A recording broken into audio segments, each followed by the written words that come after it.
रहमतुल्लाहि व बरकातुहू। अल्हम्दुलिल्लाह अल्हम्दुलिल्लाह नहमदुहु व नस्तईनुहु व नस्तगफिरुहु व नुमिनु बिही व नतवक्कलु अलैहि व नऊज़ु बिल्लाहि मिन शुरूरि अनफुसिना व मिन सय्यिआति अअमालिना। मन यहदिहिल्लाहु फला मुदिल्ल लहु व मन युद्लिलहु फला हादिय लहु। व नशहदु अन ला इलाहा इल्लल्लाह व नशहदु अन्ना मुहम्मदन अब्दुहु व रसूलुहु। अम्मा बाद फ़अऊज़ु बिल्लाहि मिनश शैतानिर रजीम। बिस्मिल्लाहिर रहमानिर रहीम। वल्लज़ी बअथ फिल उम्मिय्यीन रसूलन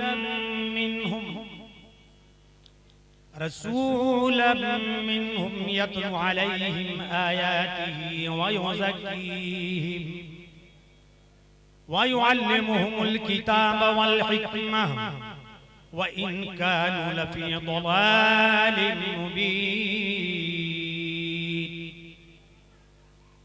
सदक़ल्लाहुल अलीयुल अज़ीम व सदक़ रसूलुहुन नबियुल अमीनुल करीम व नहनु अला ज़ालिका लमिन शाहिदीन व शाकिरीन वल्हम्दुलिल्लाहि रब्बिल आलमीन। अज़ीज़ाने गिरामी, हाज़रीने बज़्म मोहब्बत, जाने साराने अहले बैत रिसालत, वफादाराने खानदानी नबूवत, गुलामाने गौसो ख्वाजा व रज़ा, आइए हम और आप अपने दुस्तूर के मुताबिक कुछ अर्ज़ो मारूज़ करने से पहले अपने आका और मौला गुंबदे खज़रा के मकी सैयदे कायनात, दोनों आलम के मालिक व मुख्तार, लंबे लंबे हाथों से भीख देने वाले आका दाता, अनीसे बेकसा, चारा साजे दर्दमंदा, सयाहे लामका, रहमत आलम व आलमिया, वजह वजूदे कायनात, फख्रे मौजूदात, राज़े कुल फ़का, सैयदे उल्दे आदम, हुजूर रहमत आलम, नूरे मुजस्सम, फख्रे बनी आदम, मालिक रिक़ाबे उमम, शहंशाह अरबो अजम, जनाबे अहमद मुज्तबा मोहम्मद मुस्तफ़ा सल्लल्लाहु ताला अलैहि वसल्लम के दरबारे दुरबार में दुरूदे पाक हदिया पेश करें और पढ़ें। अल्लाहुम्मा सल्लि अला सय्यिदिना मौलाना मुहम्मद व अला आलि सय्यिदिना मौलाना मुहम्मद व बारिक व सल्लिम सलातन व सलामन अलैका या रसूलल्लाह सल्लल्लाहु ताला अलैहि वसल्लम। वो दानाए सुबुल खत्मुर रसूल मौलाए कुल जिसने, वो दानाए सुबुल खत्मुर रसूल मौलाए कुल जिसने गुबारे राह को बख्शा फरोगे वादिये सीना। निगाहे इश्क़ो मस्ती में वही अव्वल वही आखिर, वही कुरआन वही फुरकान वही यासीन वही ताहा। एक अरब ने आदमी का बोलबाला कर दिया, एक अरब ने आदमी का बोलबाला कर दिया, खाक के जर्रों को हमदोशे सरैया कर दिया और खुद न थे जो राह पर औरों के हादी बन गए। क्या नजर थी जिसने मुर्दों को मसीहा कर दिया। वो बिजली का कड़का था या सोते हादी, अरब की जमीन जिसने सारी हिला दी। उतर कर हेरा से सुए कौम आया और एक नुस्खे कीमिया साथ आया। ये बज़्म मोहब्बत भी है, बज़्म सूफिया भी है, बज़्म साजिदी भी है, बज़्म रज़ा भी। कसीर तादाद में आपने आला हज़रत अज़ीमुल बरकत फाज़िल बरेलवी के अशार सुने। बड़ा मशहूर कलाम है आपका, लहद पे इश्क़े रुखे शाह का दाग लेके चले, क्योंकि हम अल्लाह वालों के दरबार में हाजिर हैं और अल्लाह वालों का जो मिजाज होता है, उनकी जिंदगी का जो खुलासा होता है, उनकी हयात तैयबा को जितने मजमुआ होता है आला हजरत ने इस कलाम के अंदर जमा फरमा दिया है। लहद पे इश्क़े रुखे शाह का दाग लेके चले, अंधेरी रात सुनी थी चिराग लेके चले, तेरे गुलामों का नक्शे कदम है राहे खुदा, वो क्या भाग सके जो ये सुराग लेके चले। माशाअल्लाह माशाअल्लाह। जना बनेगी मोही बाने चार यार की कब्र, जो अपने सीने में ये चार भाग लेके चले। और पड़ी है अंधे को आदत, इशारों में पड़ी है अंधे को आदत कि शोरबे से ही खाए, बटेर हाथ ना आई तो जाग लेके चले, और रजा कोई सगे तैबा के पांव भी चूमे, तुम और आह की इतना दिमाग लेके चले। अल्लाहुम्मा सल्ली अला सय्यिदना मौलाना मुहम्मद बारिक वसल्लम, सलातु व सलामन अलैका या रसूल अल्लाह, सलातु व सलामन अलैका या हबीब अल्लाह। बड़ी मेरी खुशकिस्मती है और खुशनसीबी है और तमामी हजरात की, अल्लाह ताला ने ये मौका था फरमाया कि हम और आप इस वक्त जिक्र रसूल करने के लिए और जिक्र रसूल सुनने के लिए आले रसूल की क़यादत और सियादत में हम यहाँ हाजिर हैं।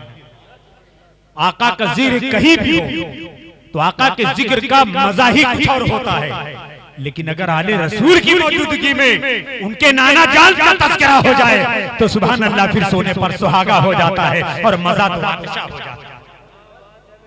ये आपका करम है कि अपना कीमती वक्त निकाल करके मुसलसल इस कोरोना के खतरनाक, जानलेवा, तबाहकुन, जानसोज माहौल में सर पे कफन बांध करके अपने नाना जान के लाए हुए दीन और उसके कलमे की तबलीग इशाअत के लिए, उसके प्रचार करने के लिए मुसलसल दिल्ली और अतराफे दिल्ली में किसी सहराई भगोने की तरह से जगह से दूसरी जगह, एक मजलिस से दूसरी मजलिस, एक बज़्म से दूसरी बज़्म, एक महफिल मिलाद से दूसरी महफिल मिलाद में चलते हुए सफर करते हुए नजर आते हैं। एक ऐसे माहौल में जबकि बड़ी बड़ी वीआईपीज़ ने, पर्सनालिटीज ने अपने आप को अपने ऐसी कमरों के अंदर, अपने बंगलों के अंदर बंद कर लिया है। हमने सवाल किया कि आपने अपने आप को बंगलों के अंदर क्यों बंद कर लिया है? आप सफर करते हुए नजर नहीं आते। जब माहौल साजगार था तब तो आप मुसलसल जो है एयरपोर्ट पर, रेलवे स्टेशन पे, हवाई जहाज पे नजर आते थे। उन्होंने कहा मौलाना क्या बात करते हैं, मालूम नहीं है साल भर गुजर चुका है, कोरोना का माहौल है, कोविड-19 का दौर दौरा है,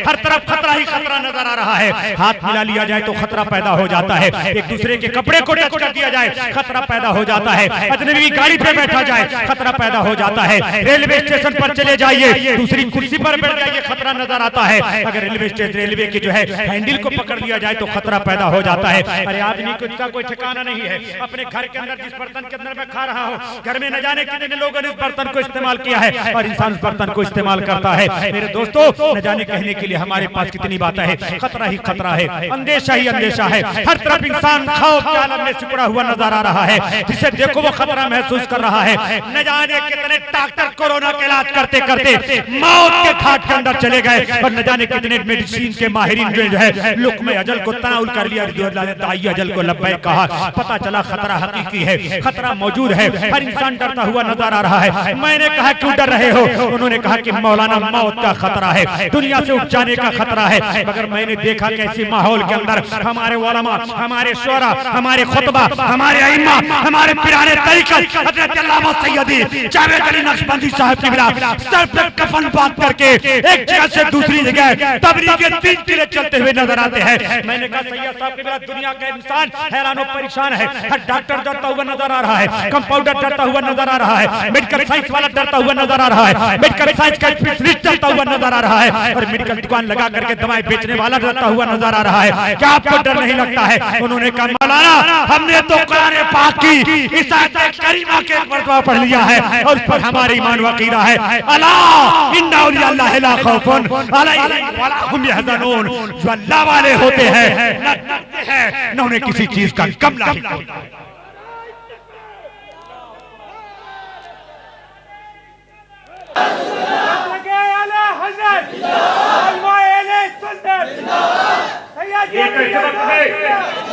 जबकि मशरिक से लेकर के मगरिब तक, शिमाल से लेकर के जुनूब तक, एशिया से लेकर के यूरोप तक, यूरोप से लेकर के वेस्टर्न कंट्रीज तक, वेस्टर्न कंट्रीज से लेकर के ऑस्ट्रेलिया के शहरों तक, हर इंसान चाहे कितना ही बड़ा दौलतमंद हो, कितना ही बड़ा इल्म वाला हो, कितना बड़ा प्रोफेसर हो, लेक्चरर हो, रिफॉर्मर हो, मुस्लिम हो, जो कुछ भी हो, हर शख्स ने अपने आप को पैक कर लिया अपने मकानों में। आप देखें एक लहर जा चुकी है, अभी सब दूसरी लहर पूरी दुनिया के अंदर चल रही है। जब तक जो है ये हालात नहीं थे, हमारे उलमा तकरीरें करते थे, मगरबी दुनिया की कमजोरियां बताते थे, मगरबी तहजीब के अंदर जो लचक है, उसके अंदर जो बीमारी है, कमजोरी है, उसे बताते थे तो आपको यकीन नहीं आता था। उलमा जब इस्लामी तहजीब की बात करते थे तो मजमे में बड़े बैठे हुए बड़े बड़े प्रोफेसर लेक्चरर वो मुस्कुरा करके आलिम दीन की तरफ तंज के नजर से देखा करते थे। मौलाना दुनिया कहां पहुंच गई है? अभी आप पुराने जमाने की बात कर रहे हैं, 500 साल पुरानी बात कर रहे हैं, 800 साल पुरानी बात कर रहे हैं, 1000 साल पुरानी बात कर रहे हैं। हमने बड़े बड़े साइंटिस्ट पैदा किए जिन्होंने सूरज की रस्साओं के ऊपर कमंडल डाल करके अपने कैमरों से सूरज की शुआओं को गिरफ्तार कर लिया है। और आप इमामों की बात करते हैं, उलमा की बात करते हैं, अइम्मा की बात करते हैं, मुफस्सिरीन की बात करते हैं, मुहद्दिसीन की बात करते हैं। मैंने कहा जनाब क्यों ना हम बात करें। आज जब आपको अपनी साइंस के ऊपर नाज था, अपनी टेक्नोलॉजी के ऊपर नाज था, मेडिकल साइंस में अपनी तरक्की के ऊपर नाज था, मगर जब कोरोना जैसा एक कहर अल्लाह ताला ने इस सारी दुनिया के ऊपर नाजिल किया तो मगरिबी दुनिया का सारा इल्म हुनर धरा रह गया और अल्लाह ताला की पकड़ के अंदर पूरी दुनिया गिरफ्तार हो गई। गिरफ्तार हुई कि नहीं गिरफ्तार हुई? इल्म कहां चला गया? साइंस कहां चली गई? टेक्नोलॉजी कहां चली गई? कैमरा तुम्हारा कहां चला गया? मेडिकल साइंस तुम्हारी कहां चली गई? तुम्हारे खलाई सैयारे कहां चले गए? तुम्हारा सैटेलाइट सैयारा कहां चला गया? क्यों नहीं तुम अपने सैटेलाइट सैयारे से इस कोरोना को गिरफ्तार करते और उसे अपने जो है मेडिकल साइंस के अंदर ला करके दफन कर देते, ज़ब्ह करते। मैंने कहा कोरोना क्या है? तो कई महीने की रिसर्च के बाद दुनिया के बड़े बड़े साइंसदान ने कहा कि अल्लाह ताला का एक ऐसा अज़ाब है जो हमारे सर के बाल से 10,000 गुना बारीक है। मैं अपने मौजू पर रहूंगा, घबराए नहीं। 10,000 गुना बारीक। ये हमारी और आपकी निगाह क्या आम दूरबीनों से भी कोरोना को नहीं देखा जा सकता। बड़ी बड़ी स्पेशल जो दूरबीनें बनाई हम माइक्रोस्कोप टेलीस्कोप देखने के लिए, उसके जरिया कई महीने की मेहनत के बाद कोरोना को देखा गया। कुरान पाक में फरमाया गया कि अल्लाह ताला की फौज है जो दुनिया में हर तरफ फैली है। उस फौज का तो दुनिया का कोई इंसान मुकाबला नहीं कर सकता। इंसान कितना ही ज्यादा तरक्की क्यों न कर जाए, माजी में भी देखिए इंसान बहुत ज्यादा तरक्की याफ्ता था। कारून जैसा दौलतमंद भी दुनिया के अंदर आया और जमीन के अंदर धंस गया। उलमा फरमाते हैं कि रोज बरोज वो धंसता चला जा रहा है। और फिरौन और नमरूद जैसे अजीम जालिम और जबरू ताकतवर लोग दुनिया के अंदर आए, मगर उनके जुल्म का आखिरकार खात्मा हो गया और वो अपने अंजाम अपने कैफिर किरदार को पहुंच गए। जैसा कि अल्लामा अशफाक साहब आपको पैगाम दे रहे थे, बहुत मुख्तसर अंदाज में पैगाम दिया, उसी को थोड़ी सी तफसील करके अपनी गुफ्तगू को समेटने की कोशिश करूंगा। आज मैं बहुत कुछ बोलना चाहता था, मगर गुफ्तगू जब फैलती है तो फैलती चली जाती है। आपको डरने की जरूरत नहीं है, आपको हरासा होने की जरूरत नहीं है, आपको परेशान होने की जरूरत नहीं है। एक ऐसे वक्त में जबकि दुनिया के 250 ममालिक 2500 से ज्यादा यूनिवर्सिटियों और 25,000 से ज्यादा टम्बक के मालिक इंसानों ने कोरोना की मौत के सामने सरे तस्लीम कर दिया, खम कर दिया और सब के सब बेदस्तोपा हो गए, अपनी मजबूरी अपनी नाकामी का ऐलान कर दिया। ऐसे हालत में दुनिया के अंदर सिर्फ एक कौम है और दुनिया ने उसे मसीह से मगरिब तक, एशिया से लेकर यूरोप तक देखा जो कोरोना से नहीं डरा। एक कोरोना तो क्या हजारों लाखों करोड़ों कोरोना आ जाए वो कौम कोरोना से कभी नहीं डर सकती है और उस कौम का नाम उम्मत मोहम्मदिया है, मुस्तफा जाने रहमत के गुलाम है। एक ऐसे वक्त में जबकि हर दरवाजे पे पहरा लगाया जा रहा था, मोहम्मद का ये दीवाना अपने मस्जिदों के दरवाजे पर खड़े होकर के मस्जिदों का ताला तोड़वाने की कोशिश कर रहा था, ऐलान कर रहा था और कह रहा था कोरोना तुम्हें हो सकता है, कोरोना यूरोप वालों को हो सकता है, नंगी तहजीब पे दिलदादा लोगों को कोरोना हो सकता है। दिन में 24 घंटे के अंदर 5 मरतबा जो वजू करके अपने हाथ को पाक करता है, उसे सैनिटाइजर की जरूरत नहीं है। हमारा सैनिटाइजर वो है जो रसूलुल्लाह ने हमें।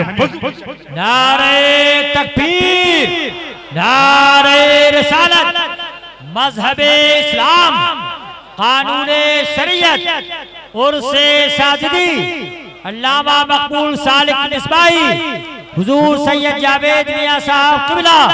माशाअल्लाह। अगर तहकीक से गुफ्तगू की जाए तो बहुत देर तक इस मौजू पर मैं गुफ्तगू कर सकता हूं, मगर इसमें आपका ज्यादा वक्त नहीं लूंगा। आप देखिए इससे पहले भी हजारों किस्म की बीमारियां दौरे जदीद के अंदर आई। अगर आप नेट के ऊपर रिसर्च करेंगे मिलेगा। सिर्फ एक बीमारी का जिक्र करूंगा, स्वाइन फ्लू। स्वाइन फ्लू अभी ये गया नहीं, कोरोना बर्ड फ्लू आ गया, फिर दोबारा मुर्गे पे पाबंदी लगी। अल्लाह ताला इसे ही मुर्गा बनाता है अपने दरबार से बगावत करने वालों को। बर्ड फ्लू भेजकर स्वाइन फ्लू आया, सारे नेकी दुनिया से खत्म हो गए, साबुन की किल्लत पड़ गई, व्हाइट वॉश कम पड़ गया, मेडिकल के अंदर एक्सपोर्ट होने लगा, ब्लैक मार्केटिंग होने लगी।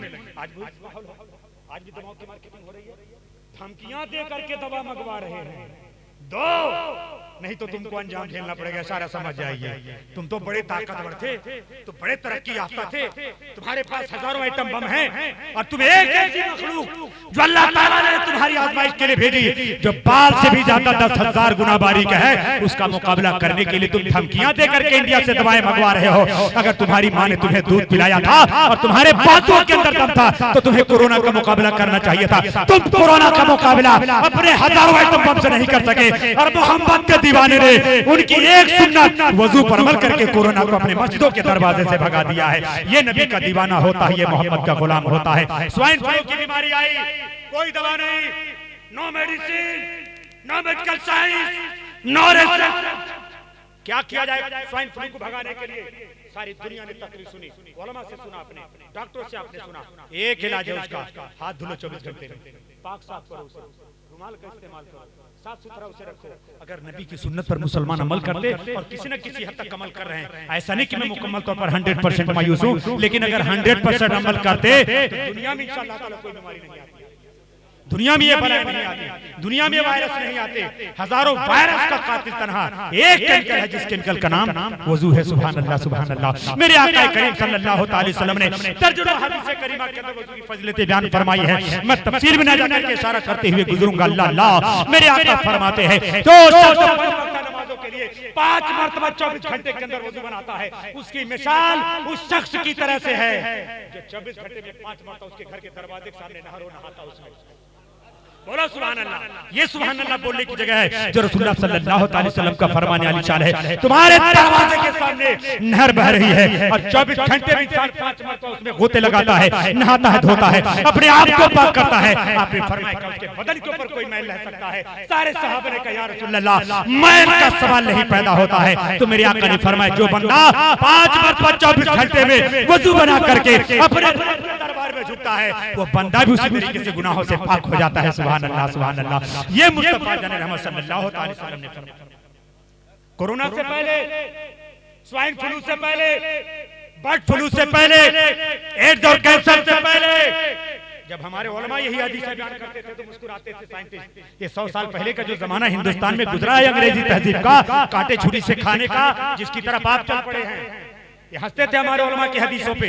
आज देखो दुनिया कह रही है कि नहाओ जितना नहा सको, धुलो जितना धुल सको, इस्तेमाल करो साबुन जितना इस्तेमाल कर सको, खाने से पहले, खाने के बाद दुनिया हाथ धोने के लिए तैयार है।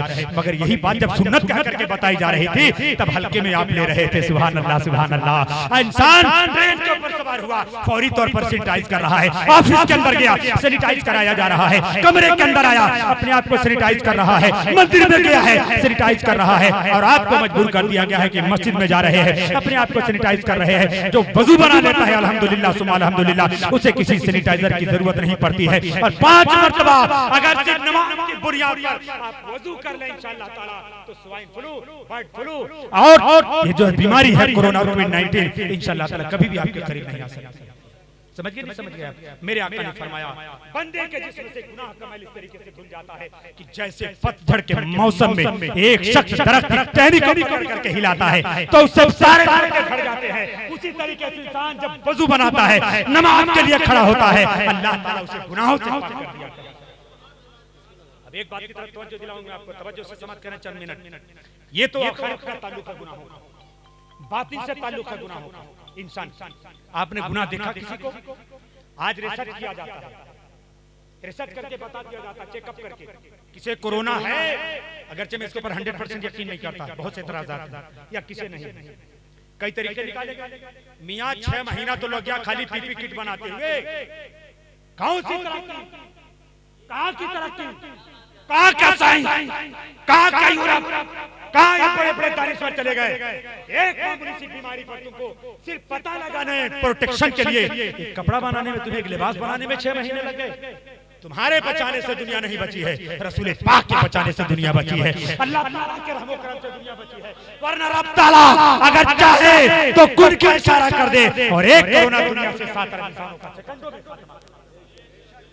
तुम्हारे बचाने से दुनिया नहीं बची है, रब के फजल और करम से दुनिया बची है। मेरे आका रहमतुल्लिल आलमीन बनकर गए हैं, सुभान अल्लाह सुभान अल्लाह। मेरे आका रहमत है और जब तक मेरे आका की रहमतुल्लिल आलमीन रहेगी तब तक दुनिया की धड़कन इसी तरीके से चलती रहेगी जैसे हमारा दिल धड़कता है, जैसे हमारी नब्ज धड़कती है। और इंशाअल्लाह ताला इसी शान और शौकत से दुनिया अपनी आखिरी मंजिल की तरफ आगे बढ़ती हुई। साल भर तुमने लगा दिया रिसर्च करते हुए, चेकअप करते हुए, कोरोना है कि नहीं, उसमें भी शक। अरे मामला यह है नहीं जिसे कोरोना ना हो, इनके से चेकअप करवा लो तो हो जाए। हो रहा कि नहीं हो रहा कि सैकड़ों हजारों केस ऐसे आ चुके हैं, ना हो कोरोना तो हो जाए। ये इनकी दवा का सिलसिला है। मेरे आका करीम सल्लल्लाहु अलैहि वसल्लम ने खुदा की कसम वुजू का जो फार्मूला बताया बड़ा अजीम बताया है। एक वाक्य बयान करके मैं अपनी गुफ्तगू आगे बढ़ाता हूं। बदर के इमाम आज़म अबू हनीफा रज़ी अल्लाह वुजू गुनाह को झाड़ दो। आपने देखा सैयद कैसर खालिद साहब ने देखा, हमारे सूफी साहब किबला ने देखा, हमारे पीर सैयद जावेद अली नदवी साहब ने देखा, बज़ाहिर मैं यही कहता हूं नहीं देखा।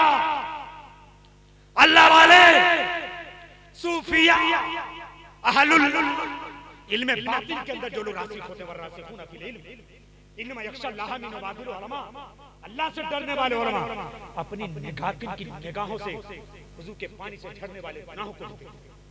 बोलिए सुभान अल्लाह। इमाम आज़म हनीफा रज़ी अल्लाह ताला अन्हु कूफा की जामा मस्जिद में तशरीफ फरमा है। एक शख्स आया, वजू किया है, वजू करके मस्जिद के अंदर की तरफ चला है। इमाम आज़म हनीफा ने फरमाया क्या मैं तुम्हें बता दूं, अपने साहब से कहा कि इस शख्स के वजू से किस गुनाह कौन सा गुनाह है।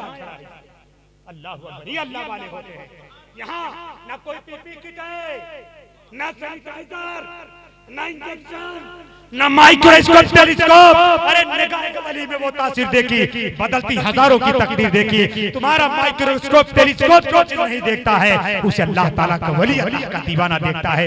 इमाम आज़म अबू हनीफा ने फरमाया ये शख्स जिना अल्लाह, अभी मैंने इसके वजू के गुसाले से जिना के गुनाह को झड़ते बंदे से अगर गुनाह कबीरा हो जाए तौबा कर लेनी चाहिए।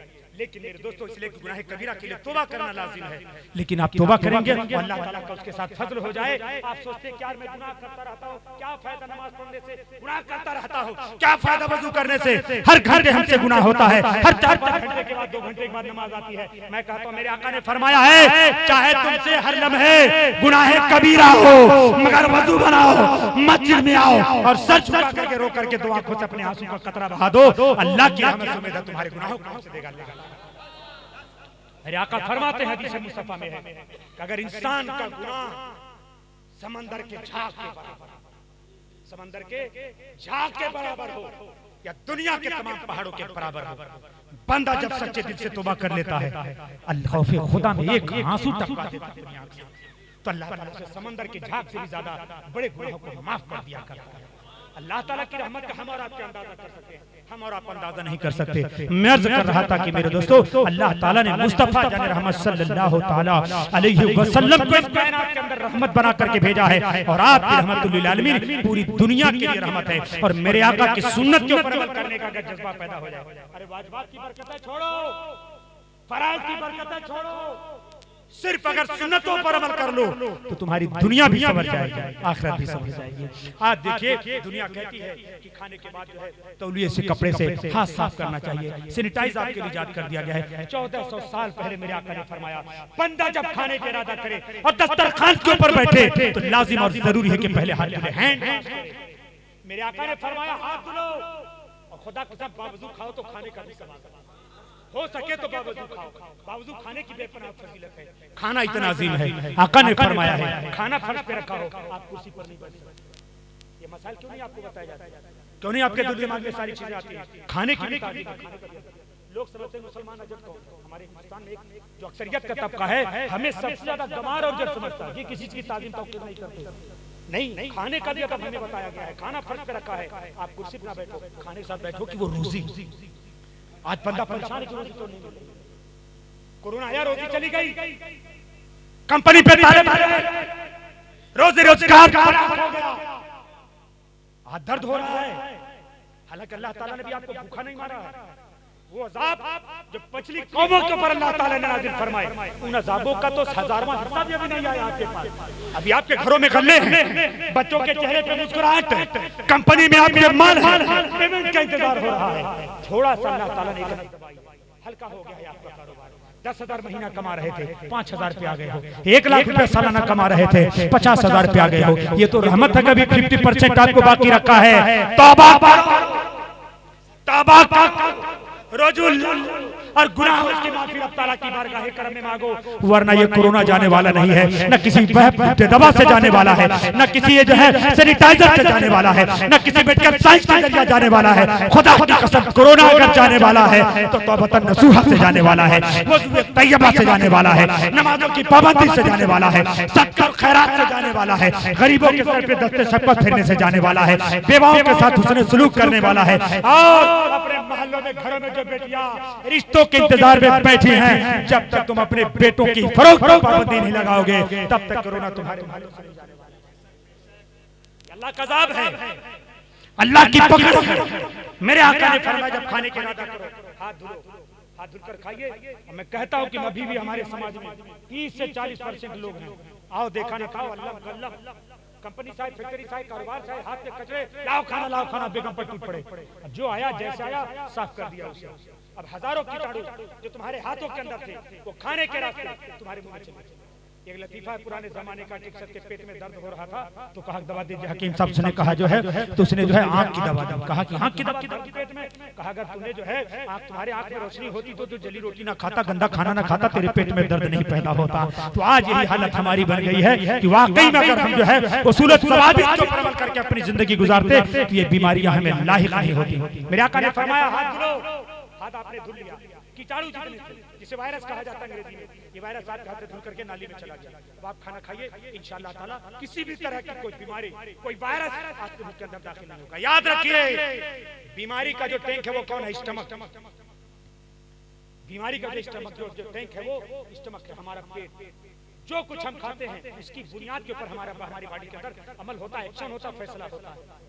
दांत के डॉक्टर के पास एक शख्स गया यूरोप के अंदर, म्यूनिख के अंदर गालिबन, तो जानते हैं उसने पेट के बताया कि ये आंखों की कमजोरी, रोशनी, दांतों की बीमारी, आवाज का कमजोर पड़ जाना, हार्ट अटैक होना, किडनी फेलर, यानी उसने दर्जनों बीमारियां गिनाई और उन सब बीमारियों का ताल्लुक उसने पेट से बताया। कहा कि पेट अगर सही हो तो कभी भी इंसान को बीमारी जो है 50% से ज्यादा लायक नहीं हो सकती। और पेट को दुरुस्त करने का तरीका क्या? सुनने वाली बात है, ये भी कोरोना के इलाज जो मैं बताने जा रहा हूं। मेरा आका सुना था 1400 साल पहले बताया। उस डॉक्टर ने कहा यूरोप के गालिबन मुस्लिम पेशेंट था जो अपने दांत के इलाज के लिए गया। आज पूरी कारण के साथ में बोलता इस्लाम और साइंस मेरा स्पेशल टॉपिक जब तक बोलता 2-2-2.5 घंटे यूरोप दांत का इलाज तलाश नहीं कर सकता। कोई दवा नहीं है दुनिया के अंदर दांत आपका कमजोर हो जाए, गिरने वाला कोई दुनिया ताकत, कोई टानिक कुछ भी नहीं करने वाला। एक रास्ता है उसका, 5 वक्त मिसवाक। सबसे बड़ा डॉक्टर यूरोप का जो था गया बीमार, दांत की बीमारी का पेशेंट, तो उसने एक लकड़ी निकाली, एक पालिश, कैसे लीजिए? बोले ये क्या? बोले दवा है। उसने कहा साहब ये तो हम मिसवाक करते घर पे अपने।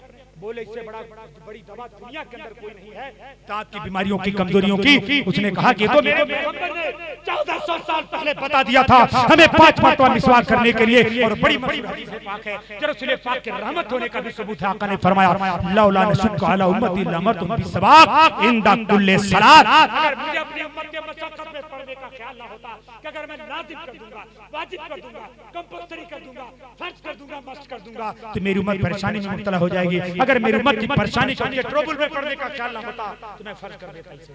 लोगों ने कहा या रसूल अल्लाह क्या आपने फरमाया 5 वक्त नमाजों में 5 मरतबा मिसवाक। बोलो सुभान अल्लाह। 5 वक्त नमाज में 5 मरतबा मिसवाक को फर्ज कर देता, क्योंकि बंदा नमाज में अपने रब की बारगाह में हाजिर है, अल्लाह की बारगाह।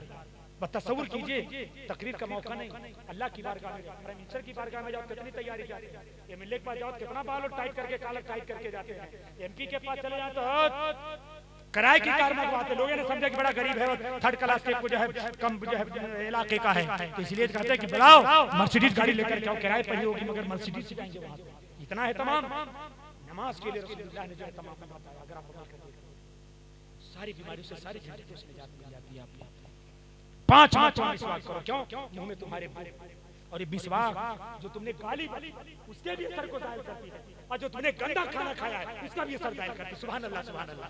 दोनों की बीमारियों के इलाज है। इसलिए मेरे आका करीम सल्लल्लाहु अलैहि वसल्लम ने रमजान के बारे में फरमाया, याद कर लो रमजान आने वाला है, कि रोजादार के मुंह की बू अल्लाह ताला के नजदीक मुश्क से भी ज्यादा पसंदीदा। रमजान में खास तौर पर मोमिन जब हालत रोजा में मुसल्ले पे खड़ा होता है तो बिल्कुल डायरेक्टली अल्लाह के सामने खड़ा होता है, और अल्लाह ताला तुम्हारे मुंह की बू को अपनी शान करीमी के मुताबिक महसूस करता है। तो मिसवाक करके जाओ, खुशबू है तुम्हारे मुंह से। और 5 वक्त नमाजों को भी उसी रमजान के ऊपर खास करते हुए, अगर आका ने वाजिब नहीं करार दिया मगर आपके लिए लाजिम और जरूरी है, अगर पहले नमाज की तौफीक हो जाए तो वजू की तौफीक हो जाए, वजू की तौफीक मिल जाए तो मिसवाक की तौफीक मिल जाए। सुभान अल्लाह, सुभान अल्लाह। 5 मरतबा मिसवाक करोगे, अल्लाह की बारगाह में जाओगे तो तुम्हारी मुंह की खुशबू से अल्लाह खुश हो जाएगा, तुम्हारे मुंह की खुशबू से अल्लाह खुश हो जाएगा। दुआ मांगो, प्याज खा के लहसुन खा के पहुंच गए मस्जिद में, नंग फड़ंग, यहाँ केवनी खुली हुई है, घुटना खुला हुआ, टखना खुला हुआ, गले का बटन खुला हुआ है, आस्तीन चढ़ी हुई है, लग रहा है कि फाइटिंग करने आ रहा है, पहलवान है सोमो जापान के, फाइटिंग करनी है। खुदा की कसम नमाज की रूह क्या है तुम्हें मालूम? नमाज की रूह तवाज़ु, आजिज़ी, इनके सारी फरोतनी अल्लाह की बारगाह में झुकना है। मुफस्सिरीन ने लिखा, तफसीर बैज़ावी बड़ी अजीम किताब है, सजदा से ज्यादा बलीग इबादत का कोई प्यारा पूरी दुनिया में अब तक नहीं। रुकू भी उसके सामने कम है, क़याम भी उसके सामने कम है, तशहुद भी उसके सामने कम है। नमाज का कार्य मैं गिना रहा हूं, बाकी तो छोड़ो दुनिया की इबादतें कैसी कैसी, हम नमाज की बात कर रहे हैं। सबसे आखिरी पोजीशन, लास्ट पोजीशन आपने होली सलात, वो सजदा। मेरे आका फरमाते बंदा अपनी लाइफ में अपनी तमाम इबादतों में सबसे ज्यादा रब के करीब कब होता है? जब वो सजदे में होता है। सुभान अल्लाह, सुभान अल्लाह। जब वो सजदे में होता है बंदा अपने रब के बहुत करीब होता है, और उस वक्त तुम कहते हो सुभान रब्बियल आला, सुभान रब्बियल आला, सुभान रब्बियल आला। सुभान के माने क्या है? ज्यादा तवील नहीं करूंगा, घबराना नहीं, बात आती जाती बोलता जाता हूं, बढ़ाता जाता हूं। सुभान के माने वही जो मैं तकरीर कर रहा हूं, सुभान के माने पाक। अल्लाह की सबसे बड़ी सिफत कौन सी है? पाक। मकतब में बच्चा जाता तो कहता अल्लाह पाक, बड़ा हुआ तो रसूल पाक, मस्जिद पाक, आलिम पाक, पीर पाक, मोमिन पाक। सुभान अल्लाह।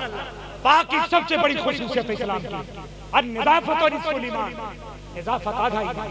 कहां पर भटके हुए, इसको फैशन समझते हो? फैशन मत समझो। ये जो सुन्नतें बताई गई है, खाने की, पीने की, सोने की, जागने की, ये तो हजारों सुन्नतें हैं। मैं सिर्फ एक पर गुफ्तगू कर रहा हूं जिससे कोरोना साहब, वो क्या है? रसूल पाक की जो है तहारत की सुन्नतें हैं जो मेरे आका ने बताई है। अब देखिए सुन्नत का तरीका, खाने से पहले आप रुमाल से हाथ को नहीं साफ कर सकते। बहुत जगह पर वीआईपी घरों में हम लोग जाते कभी दावत खाने, अगर हमारे दीनी भाई है तो हाथ धुलकर बैठे दस्तरखान पे रुमाल हाथ हजरत पहुंचिए। आज भी साइंस हैरान है रसूल पाक की सुन्नत पे। आका ने फरमाया खाने के पहले हाथ धुला जाएगा, पोछा नहीं जाएगा, और खाने के बाद हाथ भी धुला जाएगा, पोछा भी जाएगा। सुभान अल्लाह। क्योंकि अगर तुमने खाने से पहले हाथ धुलने के बाद कपड़े का इस्तेमाल कर लिया तो कपड़े के वायरस, उसके बैक्टीरिया तुम्हारे हाथों में लग जाएंगे और लुकमे के जरिए तुम्हारे पेट में। है कोई साइंसदान माइकल आल यहाँ से लेकर के यूरोप तक जो रसूल पाक की सुन्नतों का मुकाबला करे, खुदा कसम नहीं मुकाबला कर सकता। हम खुद ही सजदे में चले गए यूरोप के इल्म को देख करके, यूरोप की रोशनी को देख करके, यूरोप की तहजीब को देख करके। अगर तुम खड़े होते तो दुनिया की कोई ताकत तुम्हारे सामने खड़ी नहीं हो सकती। हमारे इतना बड़ा मुल्क है, 30 करोड़ हम, अब पूरी दुनिया में हिंदुस्तान का बीफ जाता है, गोश्त जाता, सप्लाई किया जाता है, और मुस्लिम नॉन मुस्लिम हर कंपनी से सप्लाई करती है। और हमारे मुल्क की खुसूसियत थी, गोश्त के पैकेट पे लिखा जाता था हलाल। अब दुनिया इतनी तरक्की कर गई, हमारा हिंदुस्तान इतना तरक्की कर गया, हलाल पैकेट से हटा दिया। दोनों खाओ, दोनों खाओ। इस पर गुफ्तगू बड़ी लंबी चली जाएगी, धरती को आना नहीं है। इन्नमा हर्रम अलैकुमुल मैतता वद्दम वलहमल खंजीर वमा उहिल्ल बिही लिगैरिल्लाह। 4 चीजें अल्लाह ने तुम्हारे ऊपर हराम की। दुनिया 4 चीज से बच जाए, कोरोना की ऐसी कैसी सालिस भाई खड़े होकर 4 चीजें रसूलुल्लाह ने कुरान पाक में जो हराम किया है, आज की दुनिया अगर 4 चीजों से बच जाए तो कोरोना कभी नहीं आ सकता। वो क्या है? इन्नमा हर्रम अलैकुमुल मैतता, अल्लाह ने मुर्दार तुम्हारे लिए हराम किया। गौर करो मुसलमान, नंबर 1 टॉप लिस्ट के अंदर है हराम मुर्दार। सुभान अल्लाह सुभान अल्लाह। कितना बड़ा गुनहगार मुसलमान क्यों हो, कितना बड़ा जालिम क्यों ना मुसलमान हो, कितना बड़ा जल्लाद क्यों ना मुसलमान हो, कितना बड़ा नाकाम मुसलमान क्यों ना हो, नापाक मुसलमान क्यों ना हो, मुर्दार नहीं खा सकता इंशाअल्लाह। जब तक उसे मुर्दार नहीं खा सकता मुसलमान, जान दे सकता मुर्दार। उसके बाद खून हराम हराम न जाने कितनी दवाओं के अंदर खून डाला जाता है। बचपन में मैंने लोगों को, दीगर अक़वाम के लोगों को खून पीते हुए देखा। बकरा जब हुआ प्लेट में खून लिया पी गए। अब इनसे कोरोना नहीं फैलेगा तो क्या फैलेगा। वाला हमल खिंजीर का गोश्त नापाक जानवर।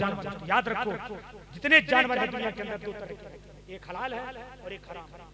और जो हराम भी उनमें दो तरह के हैं, एक माकुलुल जानवर दो तरह के हलाल जानवर, एक माकुलुल लहम है, एक गैर माकुलुल। एक जानवर वो है हलाल है, खाया जाता है, मगर एक हलाल है मगर खाया नहीं जाता। हर हलाल जानवर नहीं खा सकते आप। कैसे? कुत्ता नापाक, लेकिन अगर ज़बाह कर दिया जाए, खून निकल जाए, कुत्ता पाक हो जाता है। पाक हो गया, हलाल हो गया, खून निकल गया बॉडी से, मगर आप खा नहीं सकते। खाना आपके लिए जायज़ है। यूनिट तीसरी किस्म वो जानवर जो नजसुल आए, बाइट से रियलिटी, अपनी हकीकत, अपनी माहियत, अपने वजूद के अंदर जो जानवर हराम है कभी भी पाक नहीं हो सकता, न ज़बाह करने की बुनियाद पर, न खून निकालने की बुनियाद पर। उसका नाम है खिंजीर। सुन लीजिए, जरूरत की बात है ये। खिंजीर क्यों नापाक है? इसका वजूद ही नापाक, अल्लाह ताला से नापाक ही पैदा किया है, किसी भी सूरत से पाक नहीं हो सकता। चाहे दुनिया के साथ समंदरों के अंदर से गोता दे दिया जाए, पाक नहीं हो सकता।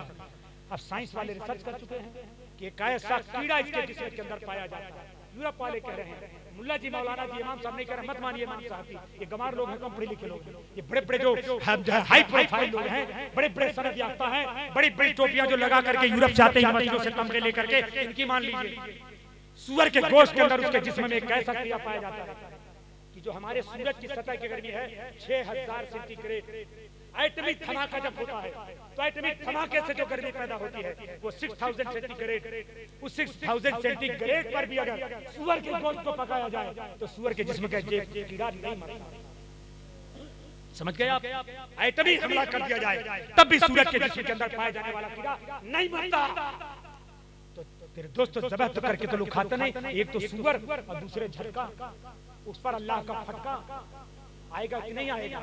अब ये देखिए दुनिया के अंदर कितनी चीजें, कॉस्मेटिक्स, दुनिया के अंदर बिस्किट, चॉकलेट, कॉस्मेटिक्स और अपने जो ब्यूटिशियन की सारी चीजें 80% इसराइल पैदा कर रहा है।